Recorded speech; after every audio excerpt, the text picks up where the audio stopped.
Battlegrounds update. So we have some armor changes. Ozumat has 12 armor at high MMR and 7 at low and 10 mid duo. I mean, Ozumat get reworked, which is kind of nice.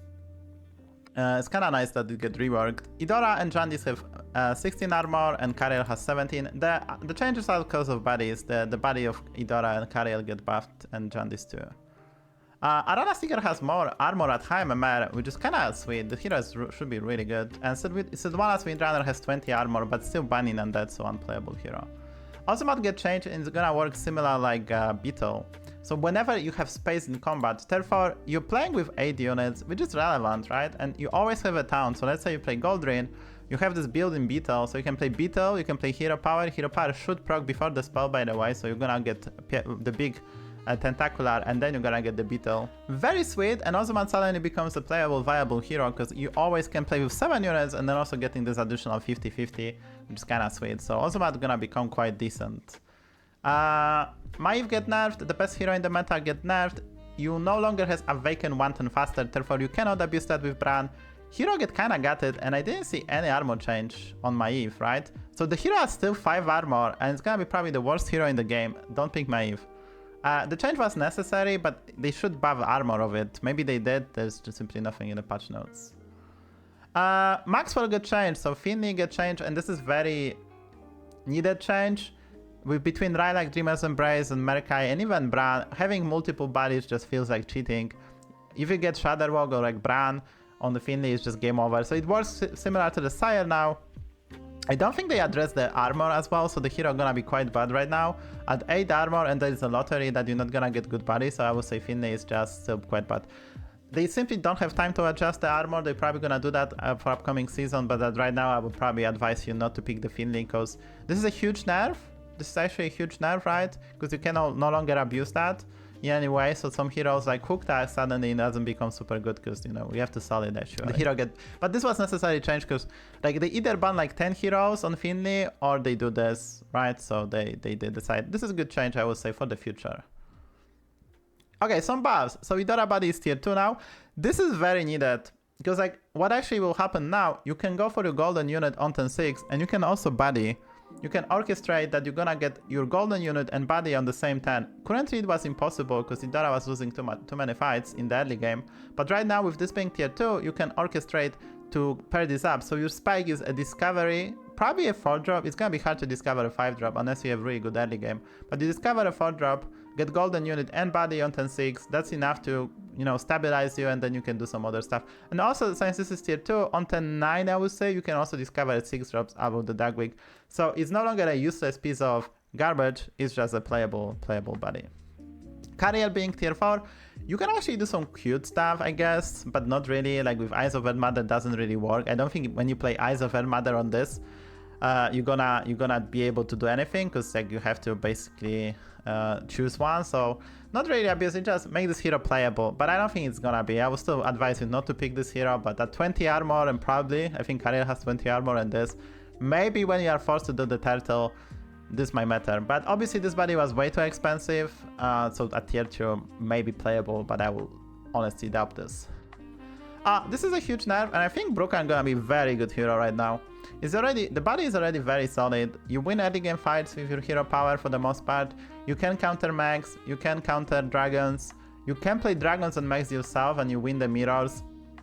You can abuse this with Nightbane. By the way, Nightbane get nerfed, but super solid. And once again, the same, like this is even more so because on 10-9 you should be able to triple this into 6-drop if you choose so, because you're gonna win so many fights in the early game. You're also gonna get this body earlier, so you can stack more stuff. So super impactful change, and Brukan probably gonna be like a solid B tier hero. And I think Jaraxxus also is playable. So this body used to be tier 3 in the past, and Jaraxxus was actually quite playable. Even if you don't hit Demon on turn 1, the fact that the kill lag, you can get it sometimes with a good... If you get a Demon on turn 1, you can orchestrate so that you can maybe get this on turn 4. And if you can get this on turn 4, you're gonna probably get the Soul Rewinder, and you can play demons. It's actually kind of sweet change. And honestly, Jaraxxus is probably a playable hero now. Is it good? Probably not, because, you know, there's too much of lottery. Whatever you get demon on turn 1, whatever you can utilize your hero power.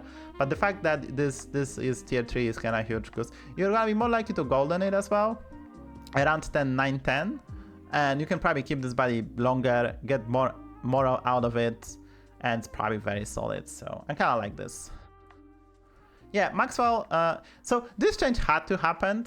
This change had to happen because it doesn't make sense that you get this body around 10-4-5. It's basically too late. Right now, if you win 2 first fights, what you will do, you will body on 10-3. For 5 gold, you can body now, and you're gonna ramp up your hero power quite nicely. So on 10-7, this hero power gonna give you like +8/+8. Find a cleave, find a Flector, and suddenly you play with your hero power. And then you also, since you're gonna probably win a lot of fights, after 10, I would say 4, 5, 6, you're gonna probably win them on top of Jailer body being strong, and also you can hero power some like premium targets. And also you can discover a 6-drop on 10-8 guarantee for like almost free. Very good change, and I think Jailer suddenly is very, very nice. This is very good change, and Jailer is a playable, and because like most tier 1 bodies are playable, and actually this makes sense now because you're gonna be able to ramp up your hero power, you can get this out early, and it's no longer super awkward, so very needed change. Okay, Jund is still unplayable because it's banned in elementals and Naga lobbies with elemental, so yes, it's tier 2, you can maybe do some stuff, not really, go next.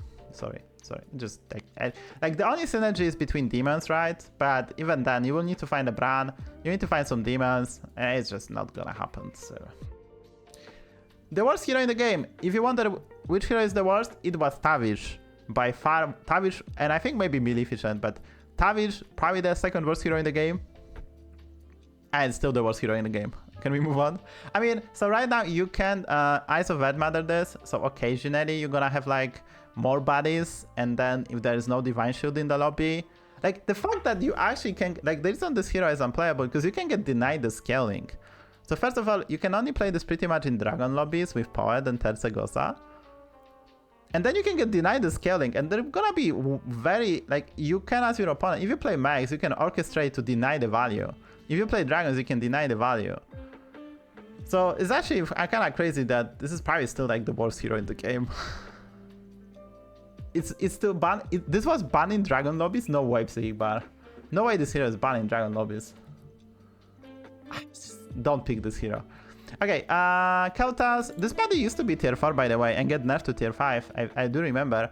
I think at tier 4 it's kind of close to playable, especially in like Pirate Elementals lobbies. You can basically use this as a bad Moon-Eater champion, but it's still gonna be quite good. You can maybe even run this in Greyman champion. Therefore, it's probably playable, but nothing amazing, because like Keltas is not a good hero, and like this is probably, I mean, probably borderline playable. Yeah, George also unplayable, even as tier 2. Like, this effect is just too weak, and there's not enough synergy between Divine Shield. In the past we had Gem Splitter, so you can always pick George, Gem Splitter, get a lot of gems, pay some Megam. Right now it's just impossible, so like this is simply not impactful enough. Because getting 2 attack is just nothing, right? In this current environment, it's simply nothing. You can discover 3 and you're gonna get more than this body gives you for the whole game. I mean, they're just changing the tiers, they're not doing the reworks about the Maxwell, but like this change is not impactful enough. Avoid George if possible, especially that we have a Fire Dancer, so there is a Blaster available on 10-2. And it's a heavy Tetrad meta, but maybe it's gonna change a bit because Ghoul-acabra is getting nerfed. Ragnaros to tier 4. I mean, the hero was already borderline playable, and right now once again you can actually use Eyes of Red Matter. So you'll see a lot of Lucy from, but probably from body up. So you're gonna play body up, you're gonna get this one, you're gonna Eyes of Red Matter this, and Merkai gonna go Broom with Quillboards and Mercs. So I expect to see this a lot. For the Rag, it's a good change, because once again, you can use Eyes of Red Matter, you get this area, and in mech lobbies, maybe you can utilize this, but obviously Rag not gonna be a premium one. Like, I think Jaraxxus and Jailer can actually be suddenly viable. I would say Ragnaros you probably still try to avoid. Katun to tier 2. Okay, I seen a beater play Katun, Secret Tentacle of Katun strat, with 3-6 Dragon, Hunter of Gatherers, and Moon-Eater. And this was actually growing so nicely each turn, it was kind of funny. But yeah, it's a tier 2 now, so it doesn't work as much. I don't know, don't pick Katun, please. Don't pick Katun. And the rest one is for the Battlegrounds duo. This one is whenever you sell this, I assume it gets changed. There used to be better cry, so you could abuse this, but it's when you sell this, reasonable change. And this body become tier 6, probably for balance purpose. Yes, Luciferian stacks is an extra time. So Drakari does not if you have 2 Drakaris, but this is extra time, so you can ISO Vet Mother this and you can go for another one as well. So you can have a setup that you have like 5 of them, right? Golden and double regular one, or like 3 golden ones. You can actually do some crazy stuff with this. Probably we're gonna see that on the Keris channel. They added the Primal Staff. This is temporary boost, and it's gonna get removed soon. This is for the Lord of Gains. But dude, you're gonna play this, you're gonna see this, oh my god, Merkai didn't get nerfed. You're gonna see this so much, dude. I mean, they nerfed the Nightbane and Cultist synergy, but you're gonna see this a lot. Just, like, it's fast steady here, you're gonna gem smuggler every game with this. Because you no longer need Drakari, you just build a bold and run and you're gonna get enough of them, you don't need Drakari anymore. I mean, you're gonna probably still try to get golden Drakari, but this is gonna accelerate stuff if you get the golden brand and stuff like that. Okay, so actually nerf to the unit, backstage security was the best one drop. It was on the level of all tokens like Elemental and Tidehunter. Super broken, had to get nerfed, is a 4/4 now. It ties to Scallywag, Raisin Rider, and lose to Mana Saber. I welcome this change because this card decided the fate of everything. It was just so busted. The most powerful 6 drops, according to HS Replay, the most impactful card you can discover on turn 6 through 9, Ghoul-acabra. Card is just busted, and it's probably still quite good. I think one way to address this was to make it so it doesn't buff itself, but they just decided +2/+1. So way less HP, still super strong, but it's probably gonna get, you know, on the level of other good 6 drops and not like a huge outlier, because it was the best card in the meta. Like, you get it on turn 7, you can power level and find a Cultist at Nightbane, and suddenly you have an amazing build. So this is a huge nerf. Necessary, but the card is probably still good. Okay, so Elemental gets nerfed, and it's probably for the future. It's also beat for the duo, because this card is dominating duo with Azerite, right? It's one of the strongest cards you can get. There's so much abuse with this, so they either have to remove this concept, or they will have to move it. It's a tier 6, so it's a terrible discover. And they didn't buff the stats as well, because, you know, they probably didn't have enough time to address, because they will need to probably spend more time.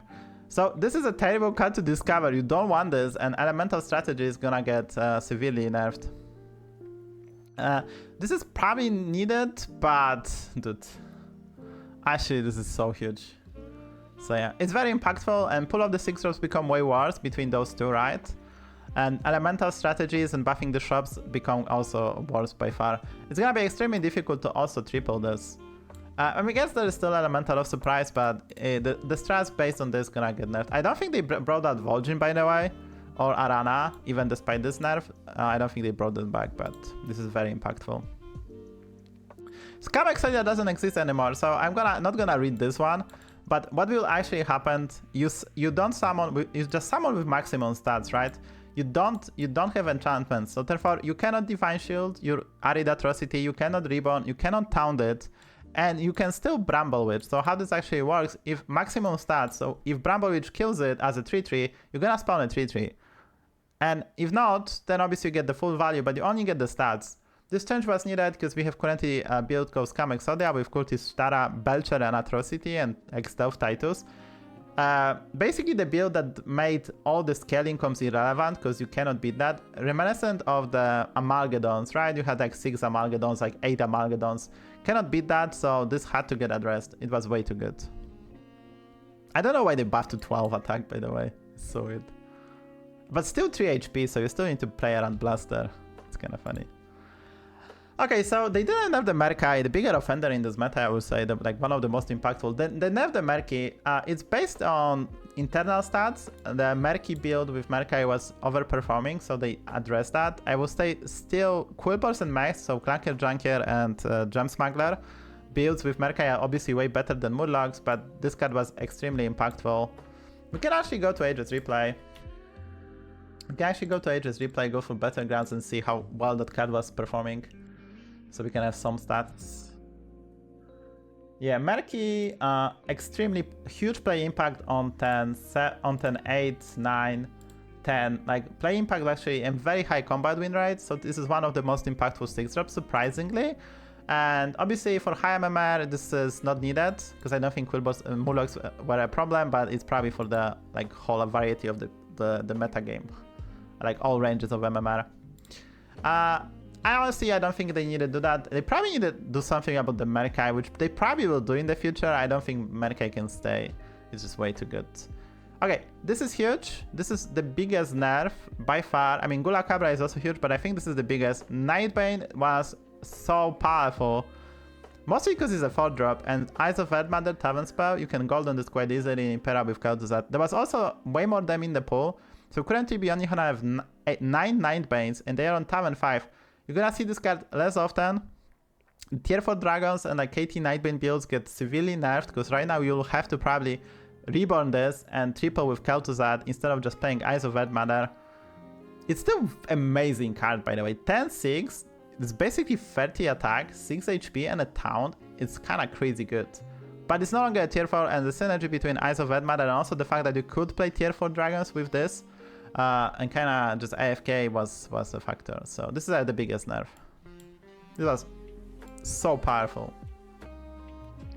Yeah, I think dragons are kind of nerfed, but we're gonna get the new season, so this card is just for 2 weeks, right? After 2 weeks, we're gonna get new cards. So they probably do something for dragons, because dragons probably will need some help. Okay, so this change feels like this is a duo-oriented change, because I don't think this gonna have impact on like you see me last game, I was doing Azerite on tier 3 and like Rakanishu, and some heroes can do that in the current meta game, but this is probably change for the duos. Because Azerite already and Elemental, I would say those two changes are more addressed about the duos than solos. Because obviously Azerite is not a problem in solo, but it's a huge problem in duos, so they had to do something about this. And there's another duo change right next to it. Portal in the Bottle is currently tier 5, because this was the most abusable card in duos. So I think Azerite, Elemental, and Portal in the Bottle are mostly aimed at duos. And you know, duo is also a mod. And we have some bugs fixed. So thank you for that. Check out the YouTube channel, !.